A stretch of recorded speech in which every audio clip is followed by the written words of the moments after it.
in order to introduce Buddhism, it's necessary to remember the whole background of the world view of India.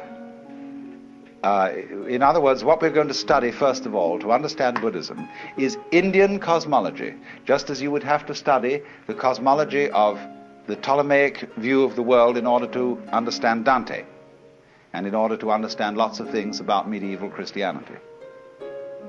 So the cosmology of the Hindus, their view of the universe, has come right into Japanese life through Buddhism, but it antedates Buddhism. Buddhism simply adopted it as a matter of course, just as now if you invented a new religion, you would probably adopt the cosmology of modern astronomy. Well, now, how does the Hindu see the world? You know, there are really three great views of the world that human beings have had. And they go, one is the Western view of the world, which looks upon the world as a construct, an artifact, by analogy with ceramics and carpentry. Then there is the Hindu view of the world, which is dramatic, looks on it as a play. And then the Chinese view, which is organic and looks upon the world as an organism, a body. But the Hindu view sees it as a drama. And it's simply this: there is what there is, and always was and always will be, which is called the self. That in Sanskrit is atman, A-T-M-A-N. And the atman is also called Brahman. Brahman, from the root bri, to grow, to expand, to swell, is actually related to our word breath. So Brahman, the self, according to the Hindu view, plays hide and seek with itself for always and always and always. How far out, how lost can you get? So here each one of us, according to the Hindu idea, is the Godhead on purpose, getting lost for the fun of it. And how terrible it can get at times. But won't it be nice when you wake up? That's sort of the basic idea. And I found it's an idea that any child can understand. It has great simplicity and great elegance. Now, in part of this cosmology, we must understand another feature of this conception of the universe. Not only, you remember now the kalpas, the periods of time, the yugas, the qualities of the time through which the universe goes, but there's the final thing, which are called the six worlds, or the six paths of life. And this is very important for Buddhism, although it comes from Hinduism, is represented in what is called the Bhava Chakra. Bhava means becoming, B-H-A-V-A. Chakra, C-H-A-K-R-A, means wheel. The wheel of becoming, the wheel of birth and death. And it has 6 divisions. It has the top people and the bottom people. The top people are called Deva, D-E-V-A. The bottom people are called Naraka, N-A-R-A-K-A. Devas are angels, and they are the people who are the supreme spiritual successors. The Naraka are tormented in purgatory, and they are the supreme spiritual failures. They are the poles, the happiest people and the saddest people.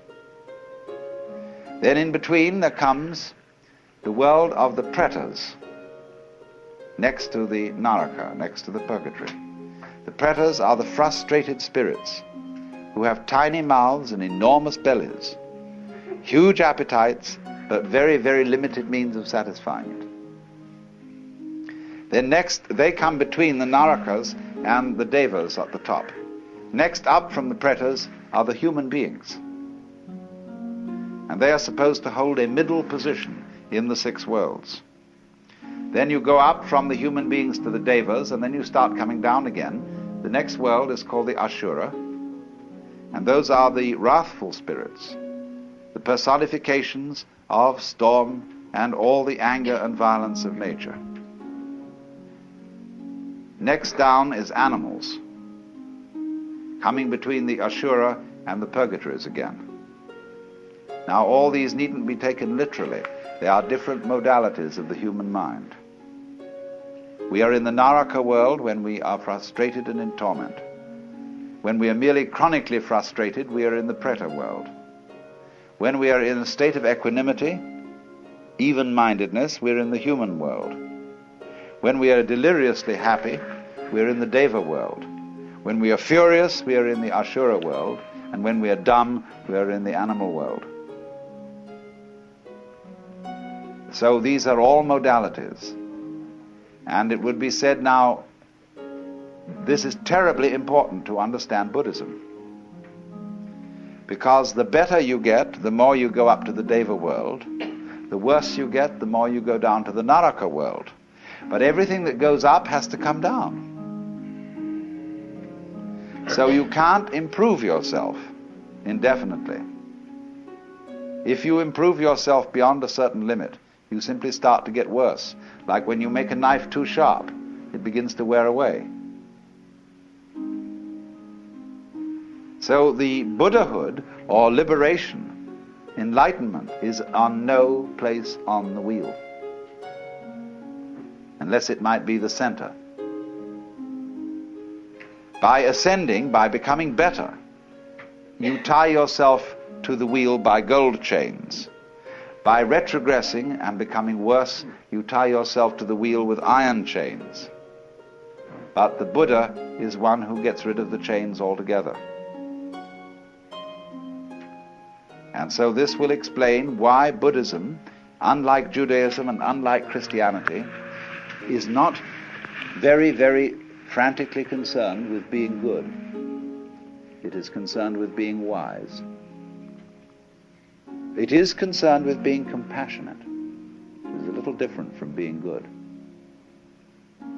With having tremendous sympathy and understanding and respect for all the ignorant people who don't know that they're it, but who are playing the very far-out game of being you and I. And so this is why every Hindu greets his brother not by shaking hands, but by putting his hands together and bowing. This is why the Japanese bow to each other, basically. This is why Buddhist rituals are full of the bowing gesture, because you are honoring the self, playing the roles of all the people around you, and all the more honor is due when the self has forgotten what it's doing,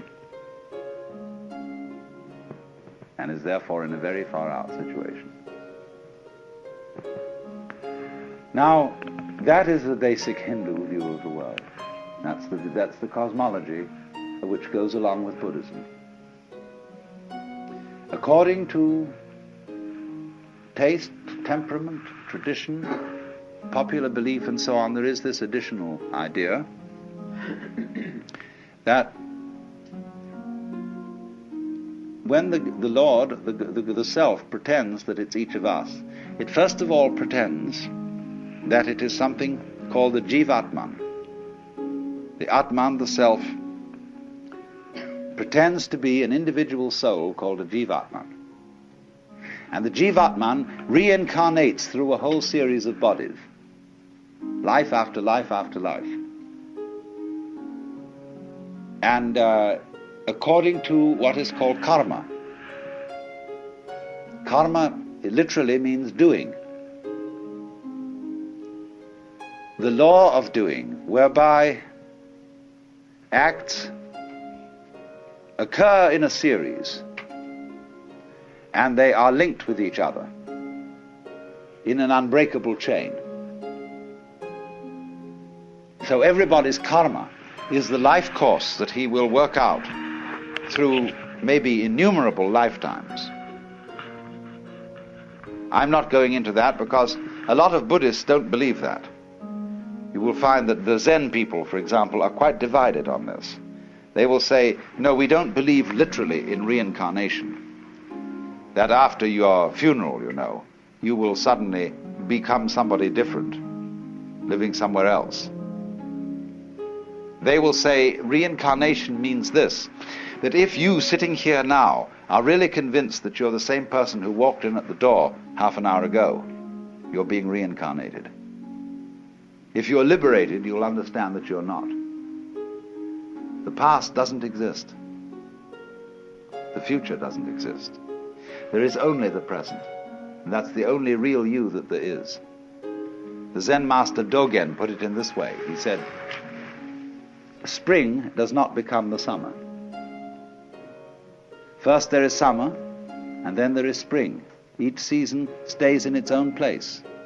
And so in the same way, the you of yesterday does not become the you of today.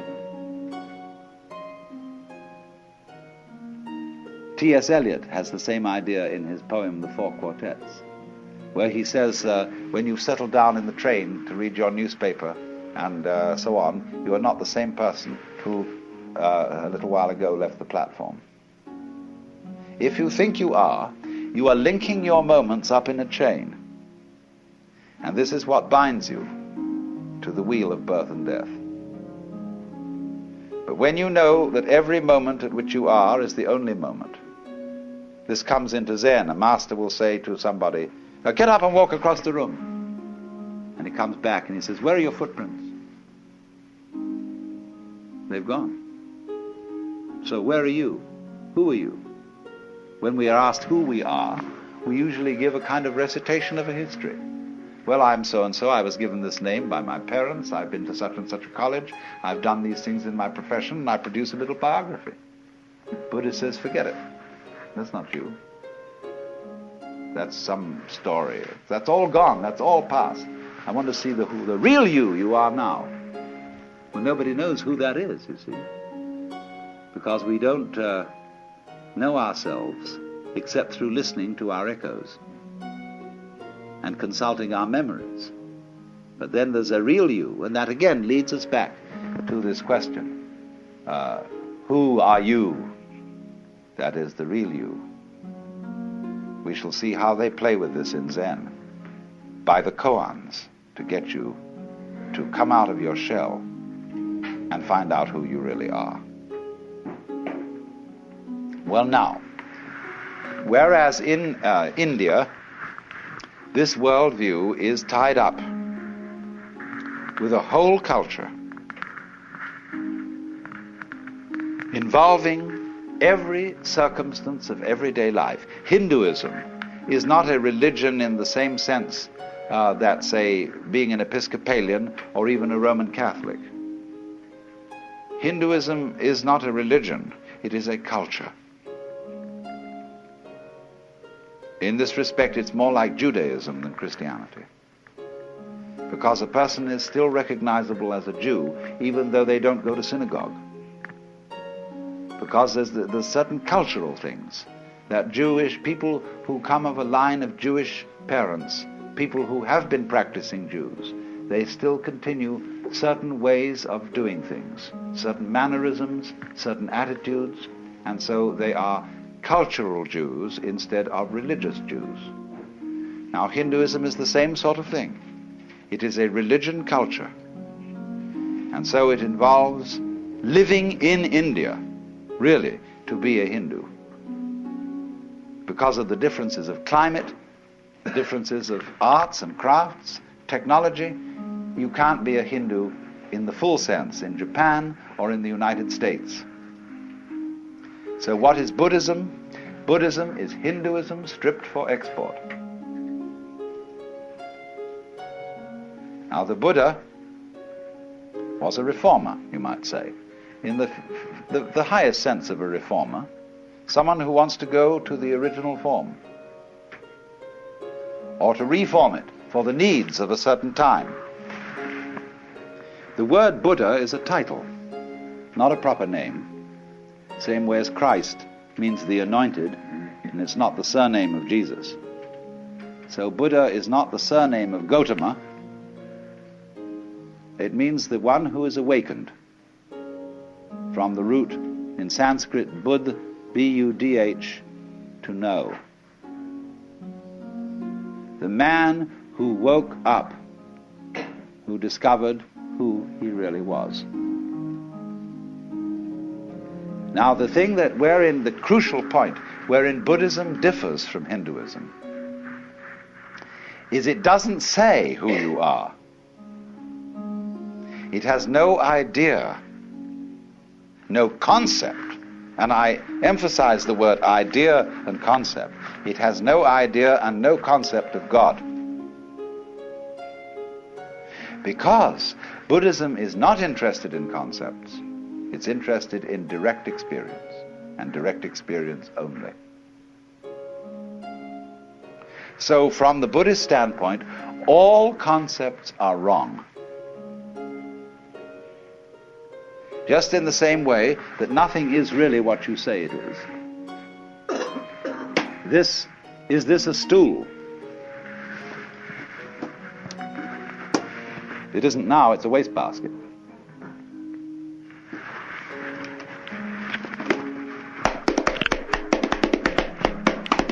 It's now a drum. What is this thing? See? It is what it does. It's this. See?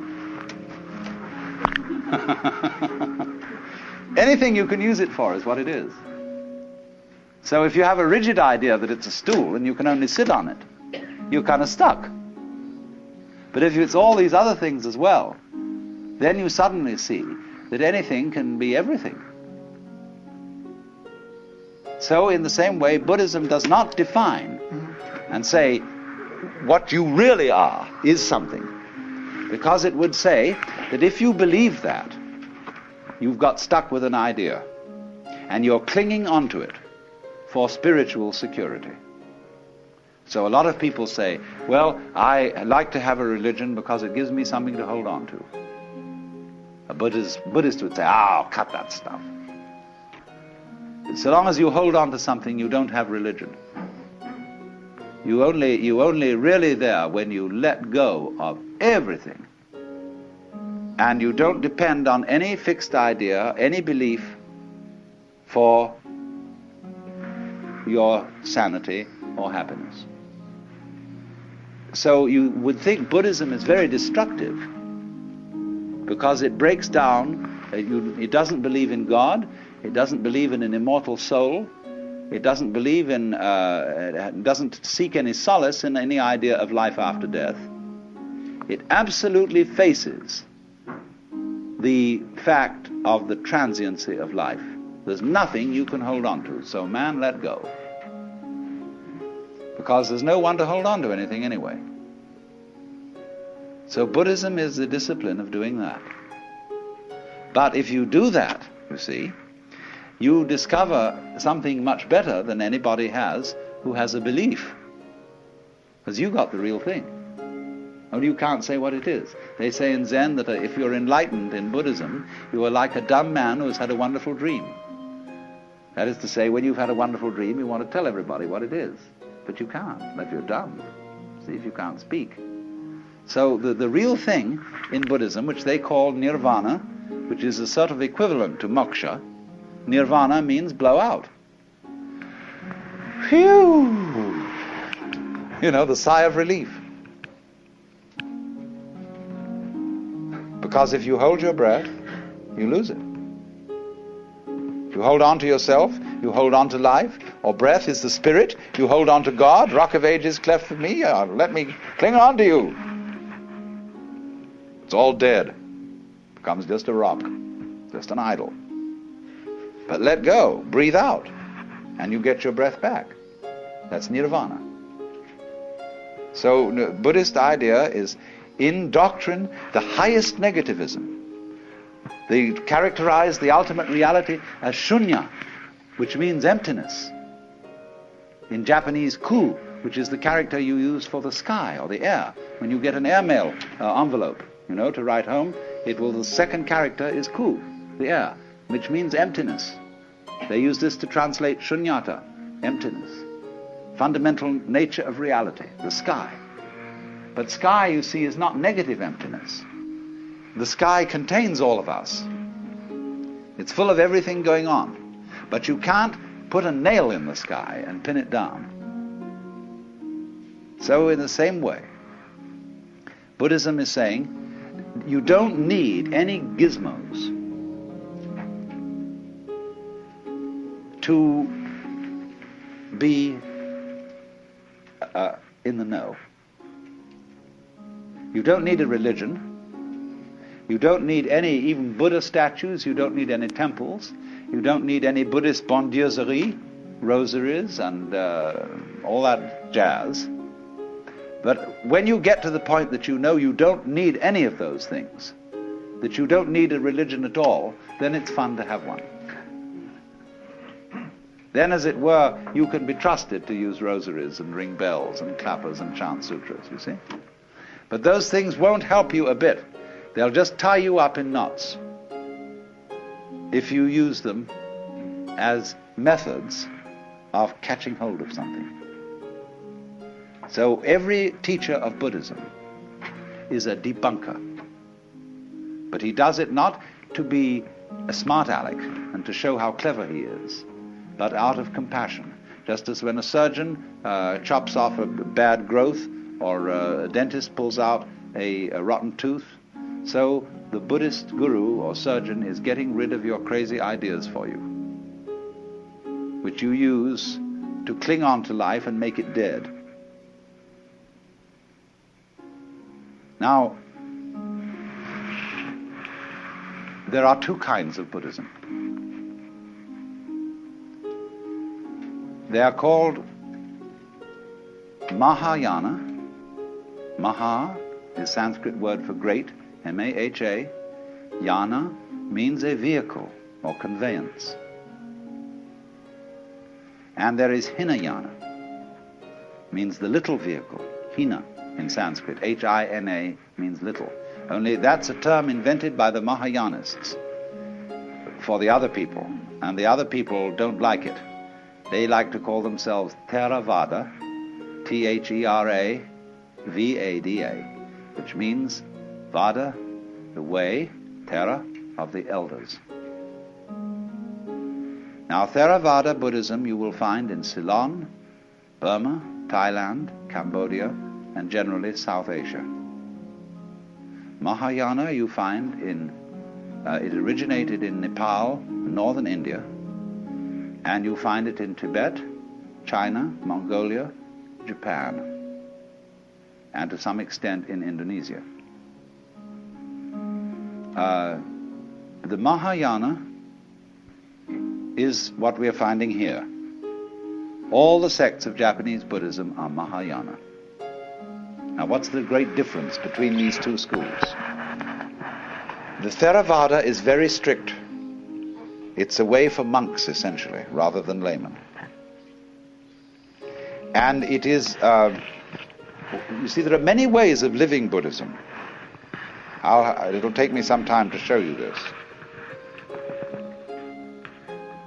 The Theravada Buddhists are trying to live without desires, to have no need for wives, or girls, or husbands, or boyfriends, not to kill anything at all, to live the strictest vegetarian way, and to strain your water so that you even don't eat any insects, little insects with it. And to this very strict way, and meditate all the time, and eventually attain nirvana, which will involve your total disappearance from the manifested world. Mahayana feeling is that that is a dualistic point of view. You don't need to get away from this world to experience nirvana, because nirvana is what there is. It's here, it's now. So the ideal person of Mahayana is called a bodhisattva. This originally meant somebody on the way to becoming a Buddha, but in Mahayana it has a different meaning. It means somebody who has become a Buddha, but has gone back into the world. In the spirit of compassion, to help all other beings to become awakened. Well, now that's an endless task. It's like filling a well with snow, Put snow into a well and never fills up. So when at the Zen monastery, they've said their homage to the Buddha, the Dharma, that's say the Buddha's doctrine or method, and the Sangha, the order of followers of the Buddha, then they take 5 vows. And one of them is, however innumerable sentient beings are, I vow to liberate them all. Well, so you see there's no end to that. Never comes a time when all sentient beings are liberated. But actually, from the standpoint of one who is a Buddha, he sees everybody as liberated. In other words, if I were to be a Buddha, I wouldn't say, now look everybody, I'm a Buddha, and I'm more experienced than you, and I know more than you, and you owe me respect on that account. On the other hand, I would see you all as being exactly right where you are. All of you Buddhas, and even those of you who don't know it, it would be right for you not to know it at this moment.